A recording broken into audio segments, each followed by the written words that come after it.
안녕하세요. 미드어드슨 가족 여러분. 오늘 하루도 정말 믿음을 가지고 그리스도 예수를 마음에 품고 그 구원받은 자, 은혜 받은 자, 하나님의 백성으로 살아가시기를 기도합니다. 우리 사도신경 하심으로 2월 22일 화요일 새벽 예배를 시작하도록 하겠습니다. 전능하사 천지를 만드신 하나님 아버지를 내가 믿사오며 그 외아들 우리 주 예수 그리스도를 믿사오니 이는 성령으로 잉태하사 동정녀 마리아에게 나시고 본디오 빌라도에게 고난을 받으사 십자가에 못 박혀 죽으시고 장사한 지 사흘 만에 죽은 자 가운데서 다시 살아나시며 하늘에 오르사 전능하신 하나님 우편에 앉아 계시다가 저희로서 산 자와 죽은 자를 심판하러 오시리라. 성령을 믿사오며 거룩한 공회와 성도가 서로 교통하는 것과 죄를 사하여 주시는 것과 몸이 다시 사는 것과 영원히 사는 것을 믿사옵나이다. 아멘. 찬송가 455장 함께 찬양하시겠습니다. 찬송가 455장입니다. 주님의 마음을 본받는 자. 옛날 찬송가로는 507장입니다. 찬송가 455장 찬양하시겠습니다.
주 예수 세상에 다시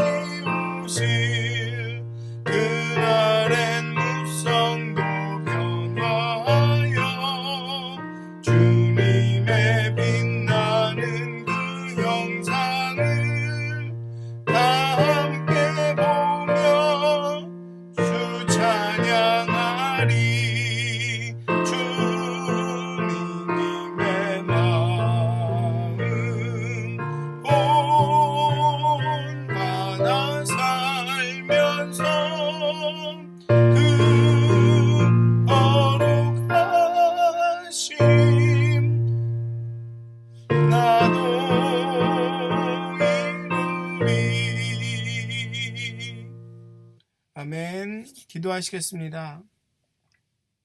하나님, 이 아침에 찬양하고 말씀을 묵상하고 기도하며 오늘의 하루를 하나님께 맡겨드립니다. 정말 주님의 마음 본받아 살게 하여 주시옵소서. 예수 그리스도를 닮아가는 그런 삶을 살게 하여 주시옵소서. 정말 참 인간으로 그리스도인으로 사는 것이 무엇인지 몸소 보여주신 참 섬김을 우리에게 알게 해주신 예수 그리스도를 그 마음을 그리스도의 마음을 본받아 살아가게 해 주시옵소서. 그렇게 섬기면서 그리스도인으로 은혜 받은 자로 구원 받은 자로서 그렇게 살아갈 수 있도록 정말 하나님 오늘 이 시간 이 아침에 우리의 마음을 주관하여 주시고 우리를 변화시켜 주시옵소서. 주의 은혜가 주의 은총이 주의 복음이 정말 우리의 삶을 변화시키는 그런 경험을 하게 하여 주시옵소서. 감사합니다. 예수님의 이름으로 기도하였습니다. 아멘. 오늘 함께 나누실 말씀은 베드로전서 3장 13절에서 22절까지의 말씀입니다. 베드로전서 3장 13절에서 22절까지의 말씀입니다. 제가 봉독하도록 하겠습니다. 베드로전서 3장 13절에서 22절까지의 말씀입니다. 또 너희가 열심으로 선을 행하면 누가 너희를 해하리요? 그러나 의를 위하여 고난을 받으면 복 있는 자니 그들이 두려워하는 것을 두려워하지 말며 근심하지 말고 너희 마음속에 그리스도를 주로 삼아 거룩하게 하고 너희 속에 있는 소망에 관한 이유를 묻는 자에게는 대답할 것을 항상 준비하되 온유와 두려움으로 하고 선한 양심을 가지라. 이는 그리스도 안에 있는 너희의 선행을 욕하는 자들로 그 비방하는 일에 부끄러움을 당하게 하려 함이라. 선을 행함으로 고난을 받는 것이 하나님의 뜻일진데 악을 행함으로 고난 받는 것보다 나으니라. 그리스도께서도 단번에 죄를 위하여 죽으사 의인으로서 불의한 자를 대신하셨으니 이는 우리를 하나님 앞으로 인도하려 하심이라. 육체로는 죽임을 당하시고 영으로는 살리심을 받으셨으니 그가 또한 영으로 가서 옥에 있는 영들에게 선포하시니라. 그들은 전에 노아의 날 방주를 준비할 동안 하나님이 오래 참고 기다리실 때에 복종하지 아니하던 자들이라. 방주에서 물로 말미암아 구원을 얻은 자가 몇 명뿐이니 겨우 8명이라. 물은 예수 그리스도께서 부활하심으로 말미암아 이제 너희를 구원하는 표니 곧 세례라. 이는 육체의 더러운 것을 제하여 버림이 아니요 하나님을 향한 선한 양심의 간군이라. 그는 하늘에 오르사 하나님 우편에 계시니 천사들과 권세들과 능력들이 그에게 복종하느니라. 아멘. 세상 속 하나님의 백성의 삶을 계속 다룹니다. 계속 지난주에도 계속 반복해서 나오는 이야기지만 어떻게 보면 이 베드로전서에 계속 흐르는 그런 어떤 뭐라 그럴까요? 주제라고 할 수도 있을 텐데요. 그리스도인들은 세상에서 살지만 세상에 속하지 않았다. 이 어떤 이중적인 이 정체성으로부터 오는 삶, 그 삶의 고난에 대해서 이야기하는 것이 바로 이 베드로전서의 어떤 그 전체적인 맥락입니다. 이번에도 또 그 고난에 대한 고난의 삶에 대해서 이야기하고 있습니다. 이 부분은 등장인물을 중심으로 둘로 구분할 수가 있을 것 같습니다. 13절부터 17절까지는 독자가 중심입니다. 즉 고난을 두려워하지 말고 선을 행할 뿐 아니라 참고 견디는 그 소망의 이유를 준비함으로써 어떤 증거의 기회로 삼으라라고 이야기하고 있습니다. 앞에도 이야기했듯이 그런 어떤 왕이나 총독이나 그 주인이나 남편이나 아내한테 순종하고 존중하고 하는 이유가 그 그리스도인들을 기독교를 비난하는 사람들, 그 어리석은 말을 뭐라 그럴까요? 이렇게 그치게 하려고 나중에 그 사람들이 정말 깨닫고 와 진짜 그리스도인들은 참 사람들이었구나. 그 기독교 예수의 가르침이 진리였구나라는 것을 깨닫게 하기 위함이라고, 즉 다시 말하면 증거의 기회를 삼기 위함이라고 말씀을 드렸습니다. 그리고 18절부터 22절은 메시아 예수를 고난의 모본으로 소개합니다. 그래서 그리스도께서 단번에 죄를 위하여 죽으사 의인으로서 불의한 자를 대신하셨으니, 이렇게 18절에 보면 나오죠. 우리를 하나님 앞으로 인도하심이라. 그렇게 고난 이후 승리의 영광을 경험한 주를 기억하고 또 함께 누릴 영광을 기대하면서 현재의 고난을 견디라고 말하고 있습니다. 13절을 보면 너희가 열심으로 선을 행하면 누가 너희를 헤아리요? 라는 말은 열심으로 선을 행하면 아무도 너를 해하지 않는다의 뜻을 가진 수사문이 아닙니다. 이 말은 그저 원리 원칙을 말하는 것입니다. 열심으로 선을 행하면 아무도 너를 해하지 않을 것이다. 그것이 원칙이다. 그런데 때로는 그 원칙이 지켜지지 않을 때도 있다를 말하려는 의문문입니다. 누가 헤아리요? 너희도 알다시피 그게 원칙이다. 해할 사람이 없다. 너가 선을 행하면 해할 사람이 없다. 그런데 너가 선을 행하는데 누가 거기에 침을 뱉고 누가 거길 너를 헤아려 하겠느냐. 그런데 가끔 이상한 사람들이 있다. 아니면 이해하지 못하는 사람들이 있다. 너희가 행하는 일이 선임을 알지 못하는 사람들이 있다. 그렇기 때문에 선한 일을 하다가 의를 행하다가 의를 위하여 고난을 받을 때는 이렇게 해야 한다.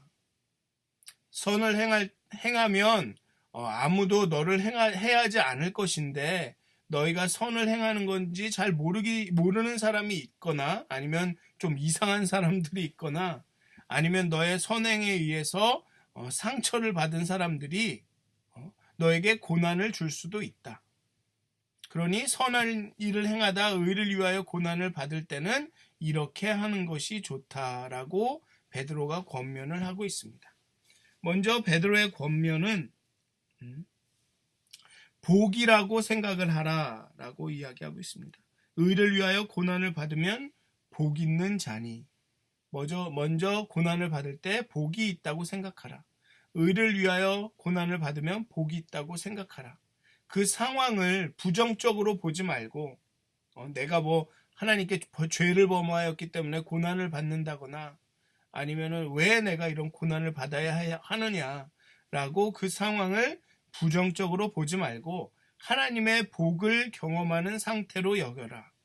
야고보서에 보면 시험을 기쁨으로 받으라라고 이야기하고 있습니다. 하나님의 진짜 능력은 상황을 변화시키는 능력이 아니라 그 상황을 바라보는 관점을 변화시키는 능력입니다.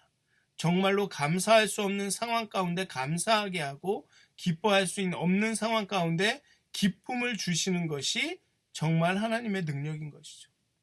하나님의 뜻을 따르다가 얻은 고난은 하나님의 참 백성이라는 표지이며 그 고난을 견딘 사람에게 하나님의 칭찬과 인정이 있음을 기억하고 그것이 복이라고 여기라는 것이죠. 고난을 받으면 복 있는 자니 그들이 두려워하는 것을 두려워하지 말며 근심하지 말고. 그리고 이제 베드로는 의를 위하여 고난을 받게 되면 두려워하지 말고 근심하지 말라라고 이야기하고 있습니다. 여기서 그들이 두려워하는 것을 이게 해석하기가 까다로운데요. 여러 가지 이제 주석이나 이런 것들을 봤을 때 그들을 두려워하지 말라라는 의미로 이해하는 것이 좋을 듯합니다. 선을 행하고 의를 행하는데 그런 사람들을 비방하고 박해하는 사람들을 두려워하지 말아라. 그리고 근심하지 말아라. 잘하고 있다. 지금처럼 계속해서 선한 일에 열심을 내라. 두려워하지 말라라고 이야기하고 있습니다. 첫째로 그 고난을 받으면, 의를 위하여 고난을 받으면 복이 있다고 여겨라. 그리고 두려워하지 말고 근심하지 말라. 그리고 셋째, 두려워하고 근심하지 말고 대신 그 마음에 그리스도를 주로 삼아 거룩하게 하고 너희 속에 있는 소망에 관한 이유를 묻는 자에게 대답할 것을 준비해라. 그리고 온유함으로 두려움으로 하라. 삶의 이유 되신 하나님과 그분으로 인한 그 소망을 사람들에게 소개하여, 즉 그 고난 가운데도 그 삶을 살려고 하는 그 이유를, 그렇게 고난 가운데도 소망을 갖고 어떤 소망이 있으니까 그렇게 행하는 것일 테니 그 소망에 대한 이유를 사람들에게 소개해라. 그리고 그렇게 해서 세상 사람들을 하나님과 연결하는 제사장의 일을 수행하라는 것입니다.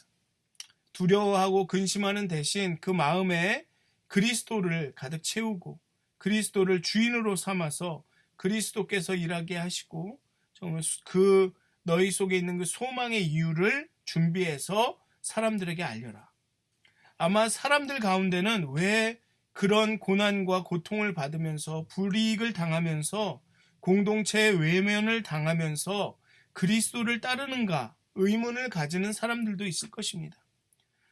그런 박해 가운데 어떻게 기쁘게 복이 있다 여기며 살아갈 수 있는가? 너희의 소망이 무엇인가? 라고 물을 것입니다. 그때 예수 그리스도의 부활로 말미암아 우리가 얻게 될 예비하신 구원과 영원한 기업에 대해 대답하고 증거할 준비를 하라는 것입니다. 준비는 하되 두려움과 온유함으로 하라고 하고 있습니다. 여기서 두려움이라는 것은 사람들을 두려워하는 것이 아니라 하나님을 두려워하는 것입니다. 하나님에 대한 경외의 심입니다. 그리고 사람들에 대한 친절함으로, 온유함으로, 온유함은 그냥 착한 것이 아닙니다. 사자의 성품이죠. 내가 능력이 있고 힘이 있어서 이렇게 한 방에 어떻게 해버릴 수 있지만 그래도 내가 친절함으로 대하는 것, 그게 온유함이라는 것이죠. 자신이 옳다고 믿고 자신에게 중요한 것을 막 사람들에게 이야기할 때 어떤 사람들은 다른 사람들을 이렇게 그걸 뭐라 그러죠? 이렇게 깔보고 다른 사람들을 무시하고 다른 사람들을 정죄하면서 내가 옳음을 드러냅니다. 내가 옳고 저 사람은 아니다라는 그 가정하에, 전제하에 그냥 그렇게 얘기하는 사람들, 그건 온유한 게 아니죠.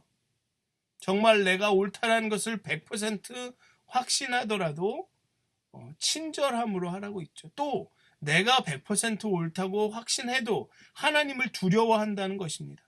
하나님 앞에서는 나도 여전히 흠이 있을 수 있기 때문에 그런 두려움과 하나님에 대한 두려움과 사람에 대한 친절함으로 그 대답할 것을 준비해야 한다는 것입니다.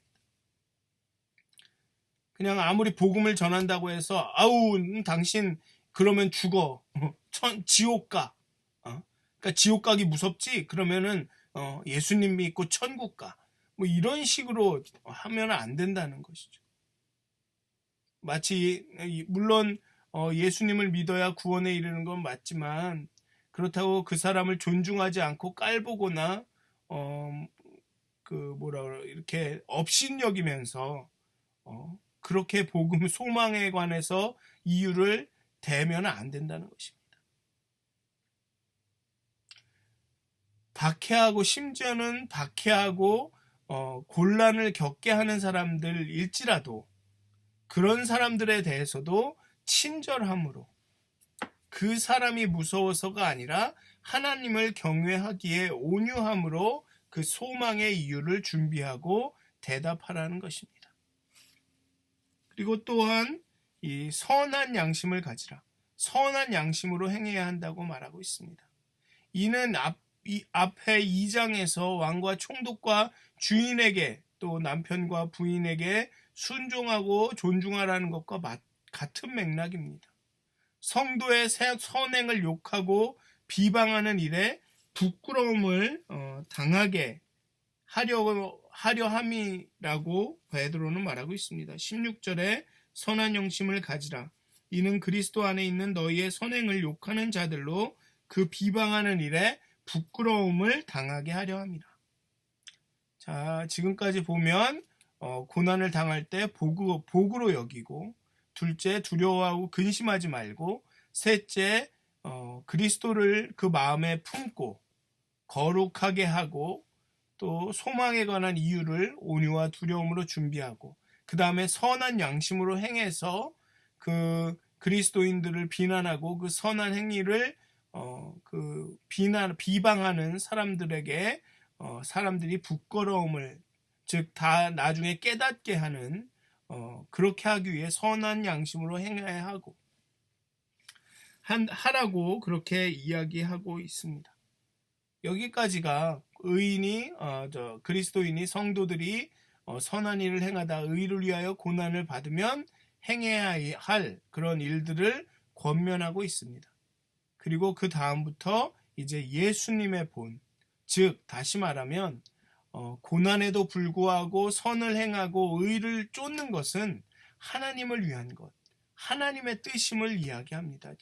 2장에서도 말한 것처럼 예수님 때문에, 예수님이 이런 본을 보이셨기 때문에 그 고난 가운데 의를 위하여 고난을 받는다는 것입니다. 즉 예수님을 닮은 삶이기 때문에 그런 의를 위하여 정말 선을 행하다가 고난을 받게 된다는 것이죠. 그런 삶이 아름답고 선하다는 것입니다. 우리를 위하여 예수 그리스도가 단번에 죽으시고 부활하셔서 우리를 하나님께로 인도하셨듯이 우리도 의를 위하여 고난 당함으로 사람들을 예수에게로 인도할 수 있는 기회가 주어질 수도 있다는 것입니다. 앞에 말하듯이 그 소망에 관한 이유를 준비하고 선한 양심으로 행함으로 말미암아 이 사람들이 나중에 부끄러움을 느끼고 양심의 가책을 받고 돌아올 수 있는 그런 계기가 된다는 것이죠. 초대교회 성도들은 자신들이 겪는 고통과 고난 가운데 예수님의 모습을 보였습니다. 아마 어떤 사람들은 예수가 있었다면 저런 모습일 것이구나 라고 생각했을 것입니다. 예수가 지금 살아있다면 저 제자들의 모습일 것이다, 저 성도들의 모습일 것이다 라고 생각을 했을 것입니다. 즉 이 초대교회 성도들은 자신들이 겪는 고통과 고난 가운데 예수의 고통과 아픔을 보았습니다. 그래서 자신들이 고통과 고난을 겪으면서 예수의 그 고난에 참여한다고 믿었습니다. 예수가 우리를 사랑하기 위해, 우리를 구원하기 위해 얼마나 아파해야 했는지를 자신의 고난과 그 어려움을 통해 깨달았습니다. 그렇기 때문에 그들 자신도 목숨을 아끼지 않고 그리스도와 몸된 교회를 위해서 충성할 수가 있었던 거죠. 자신들의 고난과 고통을 통해서 예수님의 고통과 고난에 참여한다고 사람들은, 초대교회 사람들은 믿었습니다. 그리고 이제 19절에서 22절까지의 이 노아의 이야기가 나옵니다. 근데 이것은 외경인 에녹서를 인용한 듯 합니다. 그 문맥이 맞지 않은 것 같고 갑자기 툭 튀어나온 듯한 느낌도 주고, 이 신약에서는 굉장히 해석하기 어려운 구절 중에 하나입니다.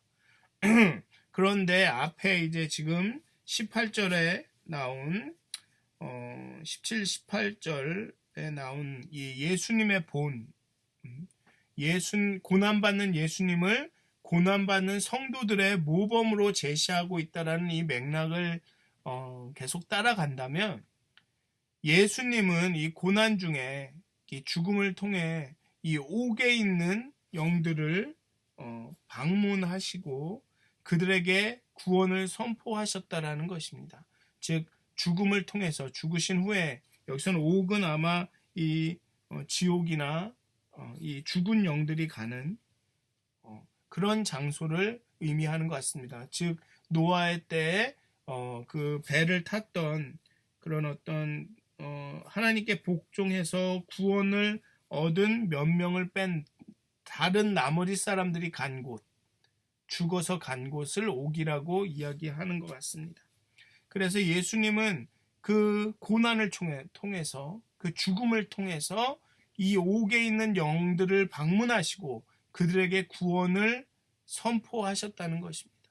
노아의 날에 복종하지 않았던 모든 사람들이 구원받았다라는 의미가 아니라 우리가 믿음으로 구원에 이르는 것처럼 어떤 방식으로든 구원에 참여할 수 있는, 구원에 이를 수 있는 가능성이 그 옥에 있는 사람들에게도 주어졌다는 것입니다.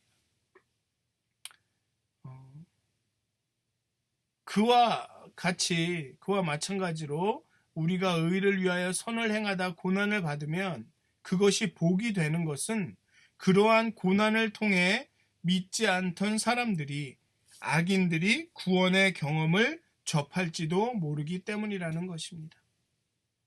이렇게 예수 그리스도의 그 죽음으로 인해서 예수님이 죽으셨을 때 그 옥에 내려가서 그 노아 때 죽은 사람들에게도 그 구원이 이를 수 있는 그 길을 마련하신 것처럼 우리가 그 고난을 당하면, 그 고난을 당하면서도 참고 견디면 복이 있는 것은 언젠가는 그 고난을 통해서 우리가 준비한 그 믿음의 소망의 이유를 답할 때 믿지 않던 사람들이, 악인들이 구원의 경험을 할지도 모르기 때문이라는 것이죠.